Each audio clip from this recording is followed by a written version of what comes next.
اب یہ دیکھیں، یہ ایک انٹرسٹنگ بات ہے جو کہ وہ لوگ بلیو کرتے ہیں، اور افریقی ممالک موزمبیق میں، ملاوی میں، تنزانیہ میں انسانی اعضاء کی تجارت قدرے عام ہے، اور جہاں پر ایک مخصوص طبقہ جو ہے وہ یہ سمجھتا ہے کہ ایسا کرنے سے تقدیر اور محبت کے معاملے میں خوش قسمتی حاصل ہوتی ہے، اور خاص کر جلد کی بیماری جو البینزم ہے اس کے شکار افراد کے اعضاء زیادہ قیمت پر فروخت ہوتے ہیں۔ تو موزمبیق سے اس قسم کے واقعات کی خبریں آتی رہتی ہیں، اور 2017 میں پہلی بار یہ خبریں سامنے آئی تھیں۔ 2017 میں موزمبیق میں پولیس نے 3 گنجے مردوں کی ہلاکت کے بعد مردوں کو خبردار کیا تھا کہ وہ توہم پرستوں سے ہوشیار رہے، کیونکہ وہ کہتے یہ تھے کہ ان کو قتل کرتے تھے اور پھر ان کے سر کاٹ کر فروخت کر رہے تھے۔ تو اس طرح کے معاملات جو ہیں وہ دنیا میں سامنے آتے رہتے ہیں۔ یہ تو تھی جی کچھ خبریں، خبروں کے بعد دوبارہ حاضر ہوں گے، بریک لیتے ہیں، بریک کے بعد ملتے ہیں، بہت کچھ ہے پروگرام میں، اسٹے ود اس۔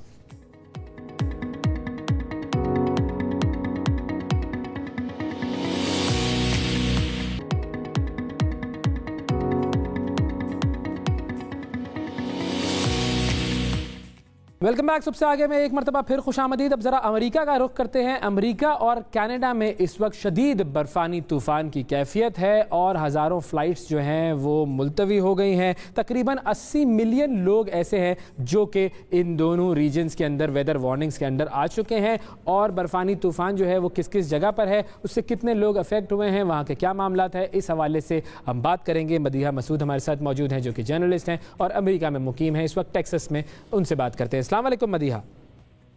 وعلیکم السلام، کیسے ہیں آپ؟ Thank you so much for having me. Madiha, یہ بتائیے کہ اس وقت جو طوفان کی صورتحال ہے، برفانی طوفان کی امریکہ میں، اس کے بارے میں آپ ہمیں کیا بتا سکتی ہیں؟ ویس ایسا ہے کہ یہ جو سنو سٹارم جسے ایزی کا نام دیا جا رہا ہے، یہ مسیسپی سے مین پورٹلینڈ تک کے لیے اس کی وارننگز ہیں۔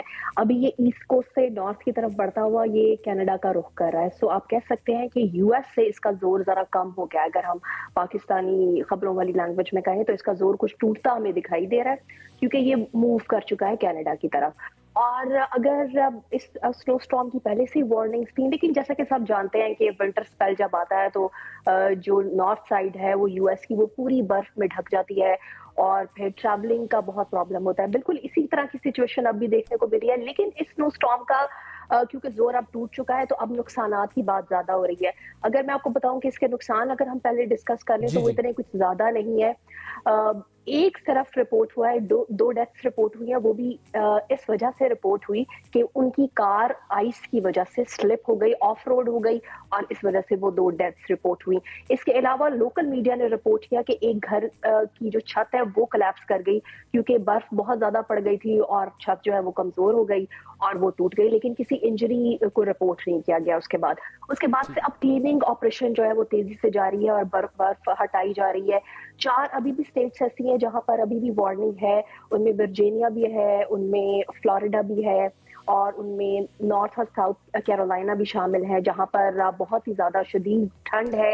اچھا، یہ ورجینیا، جارجیا، نارتھ اور ساؤتھ کیرولائنا جو ہے، وہاں پر تو اسٹیٹ آف ایمرجنسی ڈکلیئر کر دی گئی ہے، وہاں پر جو ہے وہ خطرہ زیادہ ہے، کیونکہ وہاں پر ڈے نائٹ سنو فال بغیر، جسے کہتے ہیں بغیر رکاوٹ کے کنٹینیوسلی سنو فال ہو رہی ہے، جس کی وجہ سے، اور اب تک بتایا جا رہا ہے کہ 10 انچز تک جو ہے وہ برف پڑ چکی ہے۔ اور اب آپ یہ سوچیں کہ ایک برف کا جب سپیل ہوتا ہے اس کے بعد فوری طور پر کلیننگ آپریشن شروع ہوتا ہے، جو کہ انفارچونیٹ ہے کہ بیک ہوم ہم دیکھتے ہیں کہ ہمیں خبریں سننے کو ملتی ہے کہ سنو فال ہوتی ہے لیکن ہٹایا نہیں جاتا، ڈیزاسٹر آتے بھی ہیں لیکن اس کے لیے کوئی وارننگ نہیں آتی ہے۔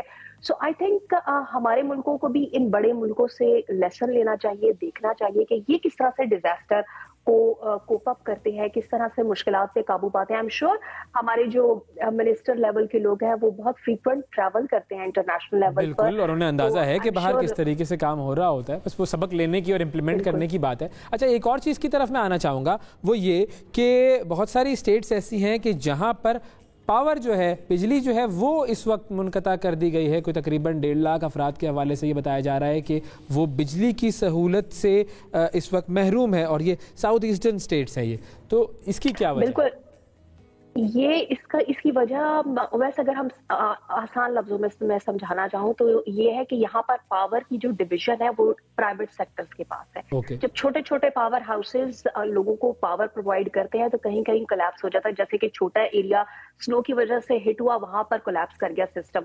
تو اس کی شارٹیج پیدا ہو جاتی ہے. لیکن جو آپ بات کریں کہ نمبر کتنا تھا, لگ بھگ 2,35,000 لوگوں نے رپورٹ کیا تھا ڈے فرسٹ پر کہ ان کے پاس الیکٹریسٹی نہیں ہے.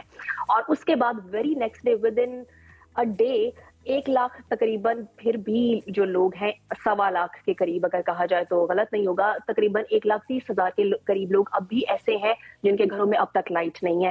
جب بھی ونٹر سپیل آتا ہے, سنو سٹارم آتے ہیں, اسی قسم کی سچویشن یونائٹڈ اسٹیٹس میں دیکھنے کو ملتی ہے, لیکن کبھی اسے اوپنلی رپورٹ نہیں کیا جاتا. خبر آتی ہے اسے گزار دیا جاتا ہے, کیونکہ اس کے ساتھ ہی فوکس اور ایمفسائز ہو جاتا ہے اس کو کس طرح سے مینٹین کیا جا رہا ہے.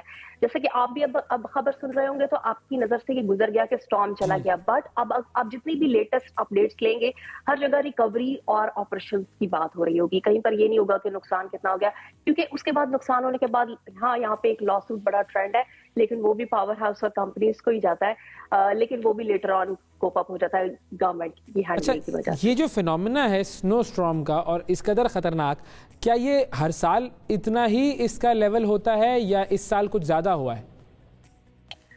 نہیں, کہا جائے تو جو ہسٹری بتاتی ہے 2013 کے بعد 2022 سب سے ورسٹ ایئر کنسیڈر کیا گیا تھا, نہ صرف پینڈیمک کی سچویشن کی وجہ سے بلکہ سنو اور سٹارمز کی وجہ سے بھی, اور بہت سے ٹورنیڈوز بھی آئے تھے.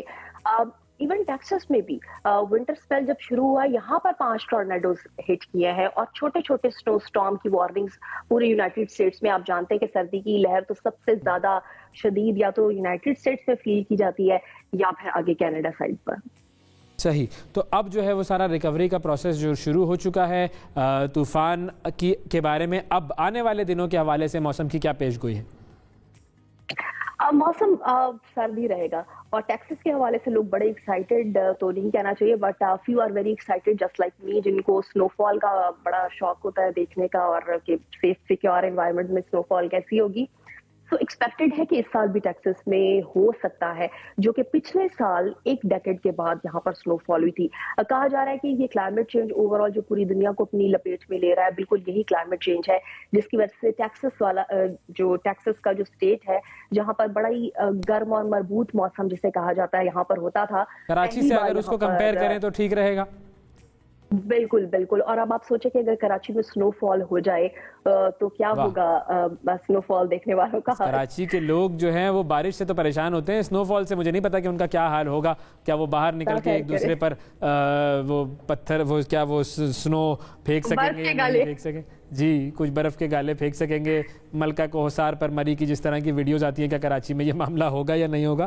لیکن اب باقی یہ جو سٹیٹس ہیں جن کے اندر طوفان تھا, اب وہاں کی آگے آنے والے دنوں کے حوالے سے موسم کی پریڈکشنز کچھ بتا سکیں گی کہ وہاں پر صورتحال کیسی رہے گی؟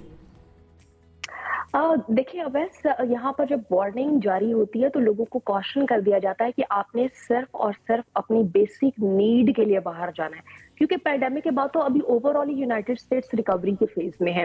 ابھی بھی یہاں پر 70% جو لوگ ہیں وہ ورک فرام ہوم ہی کر رہے ہیں, اور جہاں پر ڈیزاسٹر اس طرح کے فیس کیے جاتے ہیں اور جہاں پر سنو سٹارم کی وارننگز ہوتی ہیں وہاں پہلے سے ہی چھوٹ مل جاتی ہے کہ وہ گھروں سے کام کر سکتے ہیں اور اپنی بیسک نیڈ کے لیے باہر جائیں گے. اور وہاں پر کیونکہ ایمرجنسی لگائی ہوتی ہے اور ایڈمنسٹریشن کا بڑا اسٹرانگ ہولڈ ہوتا ہے, جیسے کہ آپ میں اپنی انڈیویجول کی چوائس سے سنو فال کا شروع ہوئی اور ہم امبریلا لے کر باہر نکل گئے, نو ہمیں الاؤ کبھی بھی نہیں ہوگا, ہم تو طوفان دیکھنے چلے جاتے ہیں کراچی والے تو جب طوفان کی پیش گوئی ہوتی ہے.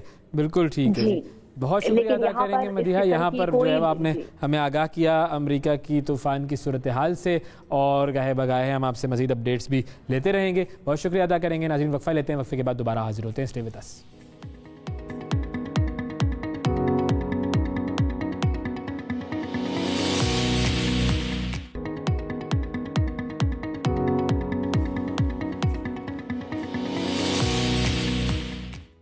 Welcome back. صبح سے آگے میں ایک مرتبہ پھر خوش آمدید. خواہشات اور خوابوں کو خبریں بنا کر پیش کیا جا رہا ہے, ایک دوسرے پر الزامات لگا کر دل پشوریاں ہو رہی ہے, کسی کے سر پر تو کسی کے قدموں پر, اور کہیں گردنوں پر ہاتھوں کے دعوے ہیں.